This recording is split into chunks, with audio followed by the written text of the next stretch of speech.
El día de hoy estamos iniciando este estudio más del Evangelio según el Espiritismo. Vamos a revisar el capítulo 5, que tiene que ver con el título de Bienaventurados los afligidos. Es como diciendo que reciban bendiciones, que bienaventurados, sean gozosos los afligidos. Es una forma de decirlo. Y hay varios temas que vamos a tocar en este capítulo 5: la justicia de las aflicciones, causas actuales de las aflicciones, causas anteriores de las aflicciones, olvido del pasado, motivos de resignación, el suicidio y la locura, instrucciones de los espíritus, sufrir bien y sufrir mal, el mal y el remedio. La felicidad no es de este mundo, pérdida de las personas amadas, muertes prematuras. Si fuese un hombre de bien, habría muerto.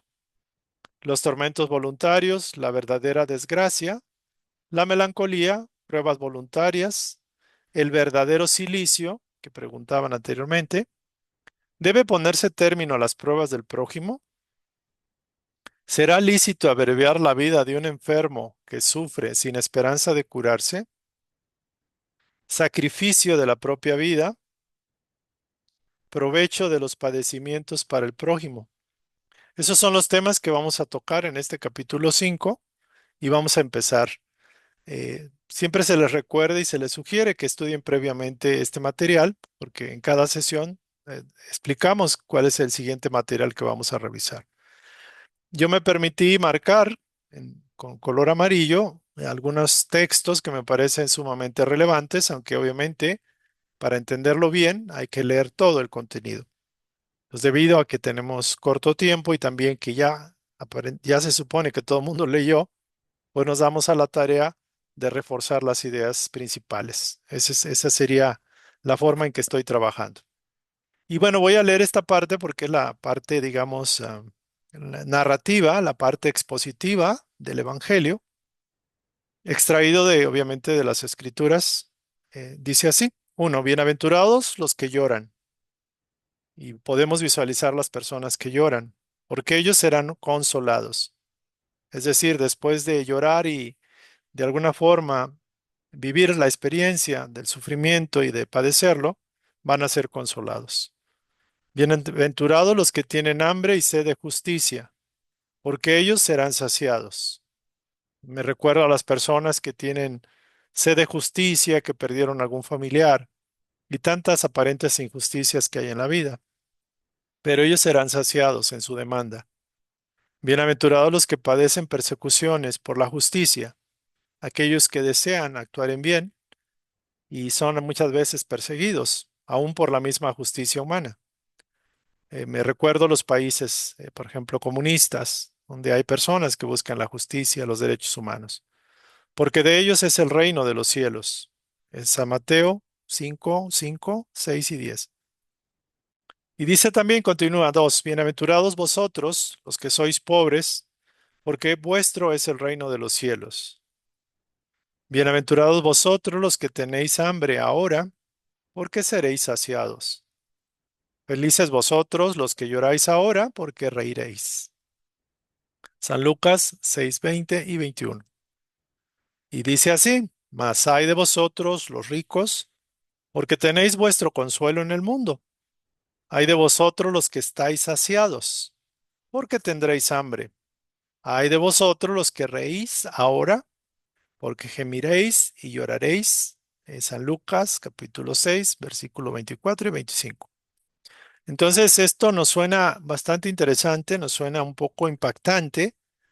Y algo que es interesante, que el maestro siempre, el sermón de la montaña, de las bienaventuranzas, que esto es propiamente ello, pues nos da una interpretación que nos puede conmover, nos puede poner en preguntarnos por qué. ¿Por qué, por ejemplo, los que sufren, está bien que sufran aparentemente, ¿no? Pero vamos a verlo. Y dice aquí justicia de las aflicciones. Y ya el título lo dice todo. O sea, hay justicia en las aflicciones. Por mucho que no querramos reconocerlo o que no tengamos el entendimiento ni la visión para poderlo captar. la ley de causa y efecto que se manifiesta, la ley de la justicia divina, por ejemplo. Entonces también nos dice que las compensaciones que Jesús promete a los afligidos de la tierra, pues ciertamente que no se manifiestan ahora en este lugar y tienen una proyección en la vida futura, es decir, para después. Sin embargo, las personas luego se quejan y dicen, bueno, yo la justicia y la sanación y quiero que sea ya ahora. Sin embargo, debemos entender que estas compensaciones que promete el maestro son para la etapa siguiente del sufrimiento. Sin la certeza del porvenir o lo que viene después, para fines prácticos, esas máximas serían absurdas, obviamente, y más aún serían un rotundo engaño. Dice, incluso con esa certeza, difícilmente comprendemos la utilidad de sufrir para ser felices. O sea, ¿qué necesidad hay de sufrir para ser felices? Y la persona se puede preguntar eso. No entendemos por qué tenemos que sufrir para ser felices. Pero hay una sabiduría, hay un conocimiento que tenemos que dilucidar y entender, aunque no nos guste muchas veces. Se dice así, así sucede para conseguir más mérito. También nos dicen hay que merecer, hay que sufrir para merecer. Y en nuestra mente no nos cabe eso. Pero por eso, en ese caso nos preguntamos, ¿pero por qué algunos sufren más que otros? Hay una compañera que preguntó esto. ¿Por qué algunos nacen en la miseria y otros nacen en la opulencia, sin que hayan hecho nada que justifique esa situación? ¿Por qué a algunos nada les sale bien, mientras que a otros todo parece sonreírles, como en charola de plata? Entonces hay mucha como contradicción, conflicto en las interpretaciones y estas preguntas pudieran ser pues válidas hasta cierto punto, pero la respuesta es contundente. O sea, la aclaración, el pensamiento divino, la ley divina, nos va a dar una respuesta que de alguna forma satisface esa verdad mayor que estamos buscando, aunque a nivel humano no siempre lo aceptamos. Entonces vamos a comprender aquí un poquito más. Vemos aquí la diferencia de personas malas, aparentemente, o que se dedican al crimen y que les va bien, que tienen salud, es más, hasta que un cuerpo hermoso tienen, por ejemplo. Y personas que sufren, que se debaten y que parece que les va mal en todo momento. Entonces aquí lo que nos sugieren es que debe haber una fe en el porvenir. Esa fe puede consolarnos y aportar paciencia, pero también aportar una compensación que hace falta, porque no hay nada como efecto, en este caso el sufrimiento, la carencia, el dolor, por ejemplo, que no tenga una causa asignable. Entonces, eh, pareciera que todo esto es contradictorio y en apariencia pareciera que la justicia de Dios pues no existe, desmiente la justicia divina en apariencia, pero vamos a ir más al fondo. Siempre que aceptemos la existencia de Dios y las leyes que rigen este mundo, podemos concebirlo a Dios como un núcleo de absoluta perfección, virtudes, cualidades, atributos perfectos. Entonces, si esta es nuestra premisa fundamental, ese Dios debe ser todo poder, debe ser toda inteligencia, todo amor, toda justicia, sobre todo toda justicia, toda bondad en mayor grado, en un grado excepcional por ser padre, madre de todos nosotros. Entonces aquí el ser humano, la mentalidad nuestra, que está bastante limitada, porque los sentidos nos limitan y también nuestra evolución, podemos quizás entenderlo de alguna forma, pero la lógica nos dice, el sentido común, que si Dios es Dios, debe ser un Dios soberanamente bueno y soberanamente justo y soberanamente amoroso, como un padre madre para todos sus hijos, sin distinción. Entonces, no puede obrar así como por capricho, porque se le ocurre en parcialidades o segmentariamente, decir aquí sí, acá no, y aquí le doy más, a este no. No puede hacerlo, no tiene sentido para la lógica cuando vemos esto desde una óptica más alta, un poco mayor, un poco más alta del común. Entonces, cuando no tenemos problemas, enfermedades ni sufrimientos, pues ni siquiera cuestionamos este punto. Cuando vienen los problemas, los reveses, los sinsabores, las dificultades, las enfermedades que llegan como de golpe o que se presentan sin avisar, o cuando perdemos un familiar querido y que era más joven que nosotros, un niño, un adolescente, podemos caer en el riesgo de cuestionar esto. Pero para una mente inteligente y sabia, tiene que profundizar. Y aquí dice, las vicisitudes de la vida tienen pues una causa, porque son efectos, son un síntoma. Como una enfermedad presenta un sintomatología, fiebre, pero tiene una causa, quizás una infección, haber comido algo, qué sé yo, una infección bacteriana, por ejemplo, derivado de un sistema inmunológico debilitado o lo que sea. Pero hay una causa que propicia un efecto. Entonces la ley de causa y efecto se cumple aquí como en lo espiritual, en lo mental y aún en lo físico. Siendo que Dios es justo, nuestra premisa es que Dios es la máxima justicia, esa causa también, la causa de estar recibiendo situaciones negativas, difíciles, debe ser justa también. Entonces, debemos descubrir esa causa y muchas de esas causas nos la da los tips, los secretos, las guías, las enseñanzas de Jesús. Por ejemplo, Jesús hablaba de que lo que siembras cosechas. Lo que tu mente concibe, eso es. Donde está tu corazón, ahí estás tú. Entonces, si estamos en un enfoque de que el corazón está enfocado en sentimientos viles como la envidia, el odio, el resentimiento, no nos sorprendamos que eso genera un dolor, un sufrimiento, una enfermedad, una sintomatología a los efectos. Entonces, por un lado, la causa la descubrimos con la enseñanza de Jesús, pero particularmente el espiritismo, que es la voz de los espíritus, nos da claridad y contundencia de esta certeza de que Dios es soberanamente bueno y justo y que el mal no es una creación de Dios. El sufrimiento Dios no lo quiere. Y de alguna forma ya el hecho de estar en un cuerpo físico con achaques, con situaciones que se dan por la vejez, pues ya es un sufrimiento derivado de la vibración de la humanidad de este nivel, de esta evolución. Pero eso no va a ser eternamente ni por siempre. Entonces aquí podemos sacar esa conclusión que para muchos rebeldes, hermanos nuestros, no la aceptan. Ellos dicen, no, es que Dios es injusto. Sin embargo, para la lógica más elevada, sentido común, Dios es justo. Y puede ser que no entienda sus designios. Por ahí dicen, es que los designios de Dios son inescrutables. Y realmente no es así. O sea, los designios de Dios son escrutables, son identificables, son observables, estudiables y son entendibles para aquel que se alinea a comprender la ciencia de Dios, la ciencia de la vida, las leyes de la vida. Entonces, la ley de causa y efecto en particular y la ley de mentalismo. Hablábamos de la impecabilidad de la energía, que la energía es sagrada y la inmensa mayoría de nuestras vidas hemos pasado dilapidando esa energía, calificándola en negativo a través del sentimiento, sentimientos viles, pensamientos atroces, y no es raro que tengamos algunas apariencias, algunas situaciones como efectos. Entonces, esta sería una primera parte. Las causas actuales de las aflicciones. Ya viene aquí una respuesta contundente. Hay dos clases o dos causas de las vicisitudes de la vida.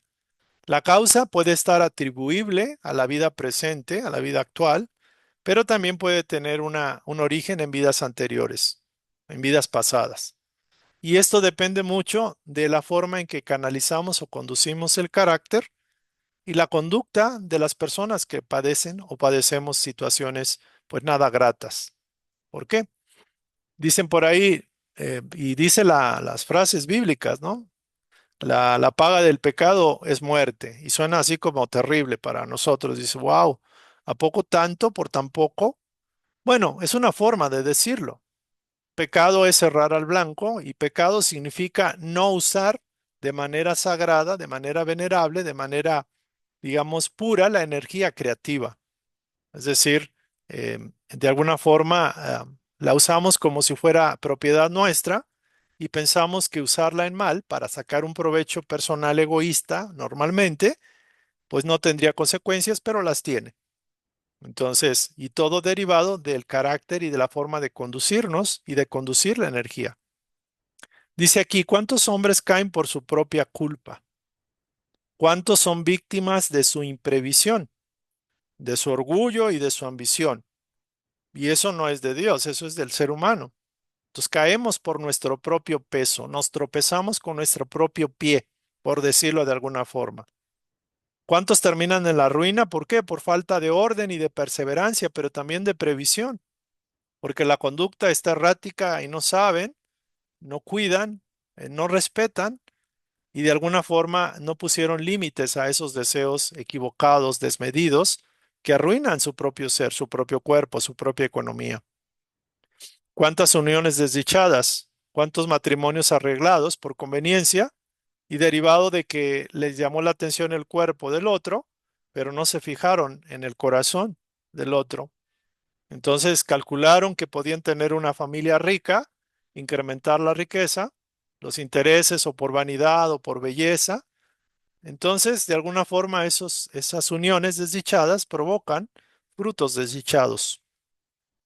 ¿Cuántas disensiones, o sea, conflictos, malas interpretaciones, desavenencias y querellas funestas habrían podido evitarse, por ejemplo, en las parejas, en la familia, con los amigos, si solo hubiéramos cuidado un poco nuestras palabras con moderación y menos susceptibilidad o menos jarrito de tlaquepaque que se rompe a la primera?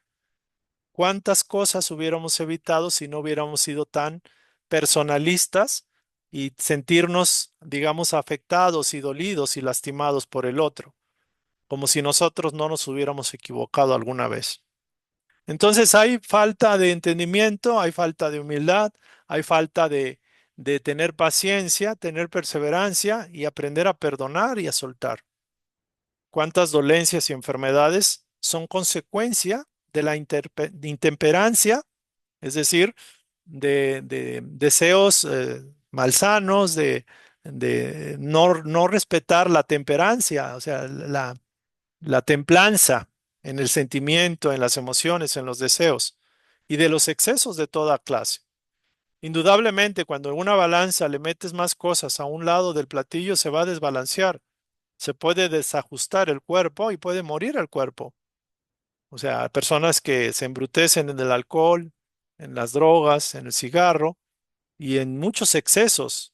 O sea, personas que usan la energía sexual, digamos, como si fuera para gratificarse continuamente y con eso se les va y se nos va la vida.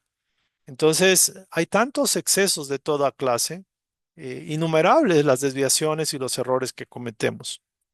En el caso de la familia y de los padres, que son infelices debido a hijos malcriados, hijos desobedientes, rebeldes, hijos que de alguna forma no respetan a sus padres. ¿Por qué? Porque los padres son responsables al no combatir en ellos las malas tendencias desde el principio, ya sea por debilidad de carácter, ya sea por indiferencia o porque no tenían tiempo para cuidar a los hijos y se iban de vacaciones cada rato, dejaron que en ellos se desarrollara la ambición, el egoísmo, el orgullo, la vanidad, que se volvieran insensibles del corazón, que no valoraran las cosas que se les estaban dando, materiales, porque tenían exceso de ellas y después más tarde van a recoger los frutos, las espinas más que los frutos, y se van a sorprender y lamentar de la falta de respeto y de la ingratitud de esos hijos, pensando que les hacían un bien y los echaron a perder, con el perdón de la expresión. Entonces, hay muchas cosas que por sentido común se observa y vemos los resultados. Todos aquellos cuyo corazón ha sido lastimado por las vicisitudes y los desengaños de la vida, inclusive los desengaños que recibimos de otras personas que pensamos que eran correctas, que eran amigos, amigas, que confiamos de manera inocente y excesivamente inocente, y esto nos va a provocar un sufrimiento, un revés, una traición. Y no le podemos decir a Dios por qué no nos avisó, por qué no nos dijiste que ese amigo querido, esa amiga querida, ese familiar, pues realmente nos iba a poner un cuatro, nos iba a hacer daño, nos iba a traicionar, nos iba a robar, iba a abusar de la confianza. Entonces, dicen por ahí, también hay que ser mansos, pero no dejarnos. Hay que aprender a ser intuitivos, hay que aprender a ser inteligentes y entender que en lo poco que se da, y si ese poco se malutiliza, en lo mucho va a ser una desgracia completa, por ejemplo. Entonces se nos sugiere que interroguemos con serenidad nuestra conciencia y podemos remontarnos paso a paso hacia atrás para ver la causa de los males que nos afligen y vamos a encontrar que llegamos a una conclusión bien interesante. Híjole, si yo hubiera hecho esto o si hubiese dejado de hacer tal cosa y si no me hubiera metido en ese camino, me encontraría en otra situación, no me encontraría en esta situación. Entonces la pregunta enfática de los espíritus es: ¿a quién pues vamos o debemos responsabilizar de todas esas aflicciones? ¿A quién? ¿A Dios? ¿A la vida? ¿A la ley de la gravedad? Porque nos caímos, nos tropezamos, nos caímos. ¿A quién sino a nosotros mismos? Básicamente a nosotros mismos. Somos artífices de nuestros propios infortunios, pero también de nuestras decisiones correctas.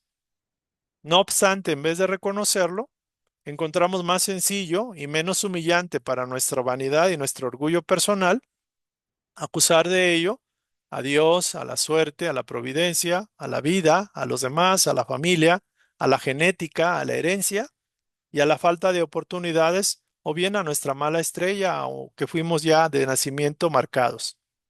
Entonces, esto también se corrobora, por ejemplo, a la par con los males de la naturaleza que algunas veces llegan, como los temblores, las pérdidas, las inundaciones, las guerras, las epidemias, pandemias.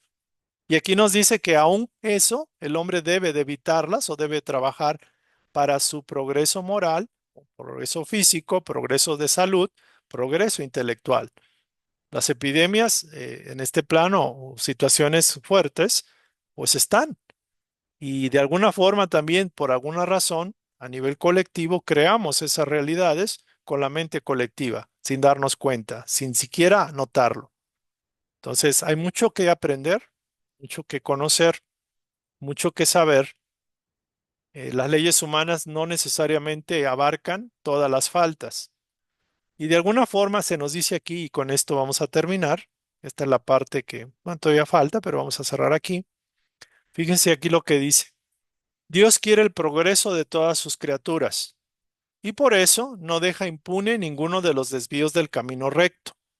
Esto para mí me suena un poco exagerado, o sea, me suena un poco así como chin, un poco si Dios quiere el progreso de sus criaturas, por eso va a castigar y de manera, o sea, no va a dejar ni que sea nada impune los desvíos del camino recto. La interpretación que yo le hago es: Dios es energía creativa y las criaturas deben de progresar.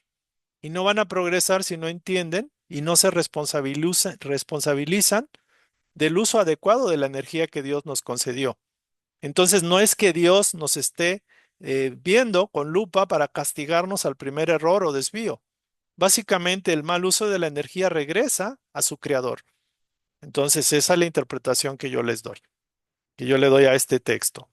Dice: no existe una sola falta, por pequeña que sea, ni una sola infracción a la ley de Dios, eso es correcto, que no tenga consecuencias forzosas e inevitables, más o menos molestas, obviamente. De ahí se sigue que tanto en las cosas de menor significación como en las más grandes e importantes, el hombre siempre es castigado, por decirlo de alguna forma. No es que Dios ni nadie nos castigue, causa y efecto. Si metes la mano, te quemas, al fuego, te quemas. Dice: el hombre siempre es castigado por donde pecó. O sea, es correlacionado. Si hay una desviación de la energía en el cuerpo, por ejemplo, abuso del sexo, va a haber una situación en el cuerpo, una enfermedad. Si fue abusado la mente para tener muchos pensamientos, mucho intelecto mal utilizado, va a tener problemas mentales. Entonces va relacionado una cosa con la otra. Los padecimientos que resultan de su falta constituyen y van a constituir para él y para nosotros un aviso, una advertencia, un foco amarillo, un foco rojo que se va encendiendo de que estamos obrando mal, que estamos usando mal la energía. Es una manera de llamarnos la atención. Le sirven de experiencia, le hacen sentir la diferencia entre el bien y el mal, así como la necesidad que tiene de mejorar con el fin de evitar caer nuevamente en esos sufrimientos. Ya simplemente por un deseo de querer estar bien, mínimo por eso deberíamos procurar hacer buen uso de la energía. En lo sucesivo, aquello que se transformó para él en una fuente de pesares, dice, para evitar esa fuente de pesares. Si no fuese así, no tendría ningún motivo para enmendarse. Imagínense que derrochamos, despilfarramos, comemos bebidas, nos drogamos, quitando poder a lo que digo. Y lo hacemos en exceso y no pasa nada. No hay ningún efecto, todo está igual. No, pues le seguimos dando. Entonces, ¿por qué? Si no fuera así, el hombre no se enmendaría, no entendería, no comprendería y no aprendería. Confiado en la impunidad, porque no hay leyes, pues retardaría su adelanto y por consiguiente también su felicidad futura. Es decir, hasta lo malo, el sufrimiento y todo lo que nos pasa, pues tiene un propósito correctivo, educativo, regenerador. Pero algunas veces la experiencia llega un poco tarde. Casi, casi cuando ya derrochamos la vida, cuando ya despilfarramos la energía sagrada, el sexo, cuando ya usamos el dinero y nos lo acabamos, cuando ya perdimos la vitalidad al paso de los años, cuando la vida ya ha sido desperdiciada y perturbada en gran medida, cuando ya no nos da chance el cuerpo de seguir haciendo barbaridades o mal uso de sus facultades, cuando ya estamos, digamos, agotados, las fuerzas se han debilitado y el mal ya no tiene remedio, el hombre exclama. Híjole, si al principio de la vida hubiese sabido lo que ahora sé, ¿cuántos pasos en falso habría evitado? Si tuviera que volver a empezar, la verdad me conduciría y prometo que me voy a conducir mejor, de distinto modo. Pero ¿cómo sufro? Pero ya no queda tiempo, ya se acabó. Mi vida ya se acabó, ya estoy en una cama, estoy desahuciado, estoy con un, digámoslo así, un problema de, eh, por ejemplo, inflamación de los órganos por exceso de alcohol, ya contaminé mi cuerpo templo y pues ahí estoy, sufriendo un tiempo y he perdido mi vida. Entonces aquí algo bien bonito dice que nos da esperanza. Dice, no obstante, del mismo modo que para el obrero el sol sale, al día siguiente y empieza una nueva jornada que le permite recuperar el tiempo perdido. También para el hombre, después de la noche de la tumba, o sea, de la muerte, va a resplandecer en él el sol de una nueva oportunidad, de una nueva vida, en la que podrá aprovechar la experiencia del pasado y las resoluciones acertadas que tomó, digámoslo así, en ese proceso para las vidas siguientes, para el porvenir que le depara la unidad con el Padre, la magnanimidad del Padre. Entonces, bien interesante esto. Y aquí terminamos. Entonces, yo sí sugiero mucho, por eso se sugiere mucho tener paciencia. Vamos a estudiar después el buen sufrir, el buen morir inclusive, el buen tratar de facilitar el proceso de aprendizaje. Y también vamos a recordar que está el principio de la gracia, que podemos estar mal, pero si estamos haciendo bien, buscando ayudar al prójimo, tratando de vivir en paz, en armonía, en reconciliación con nosotros, con Dios y con los demás, estamos creando, facilitando un alivio, así sea temporal. Debemos recordar también que Edgar Cayce muchas veces sí les decía, esto es una cuestión karmática y es poco probable que puedas solucionarlo ahora, pero le daba recomendaciones médicas, le daba recomendaciones de sanación y no los dejaba abandonados a su suerte. Para otros era posible revertir el karma a través de obras piadosas, obras de amor, a través de la oración, de la meditación, de la conexión sincera con Dios, de entregarse a Dios. Entonces es algo muy bonito y muy hermoso esto. Entonces, bueno, aquí vamos a cerrar. Para la siguiente sesión les sugiero, en el capítulo 5, página 112, que estudien y estudiemos las causas anteriores de las aflicciones. Entonces voy a cerrar la grabación para YouTube y por lo pronto nos vamos a quedar con los compañeros que pues están aquí reunidos juntos, estamos todos. Ahora llegaron varios compañeros, sean bienvenidos todos. Eh, vamos a, Voy a cerrar la sesión y que el mensaje vaya y vamos a comentar brevemente si hubiera alguna aportación, un comentario aquí con los compañeros. La idea es que la sesión sea corta, que sea contundente, que sea clara, que sea enfocada y que nos dé un poco de consuelo, de esperanza a través del conocimiento que nos otorga. Agradecemos al Espiritualidad Mayor esta oportunidad, al Maestro Jesús, e invitamos a nuestros amigos y hermanos del ideal espiritual de Cristo, de Jesús, del modelo ideal, del ideal de la conciencia del Cristo, que nos acompañen los martes a las 8 y el jueves aquellos que se quieran inscribir a las comunidades SEDEC, a comunidades fraternas que le llamamos, para la participación, comentarios y apoyo. Entonces, pueden dejar sus datos, pueden mandarlos al 55 64 65 67 31. 55 64 65 67 31.